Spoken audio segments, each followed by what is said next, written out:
Kayo'y asin ng sangkatauhan.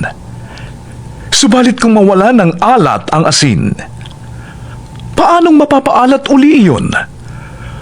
Wala na yung kabuluhan, kaya't itinatapon na lamang at tinatapakan ng mga tao.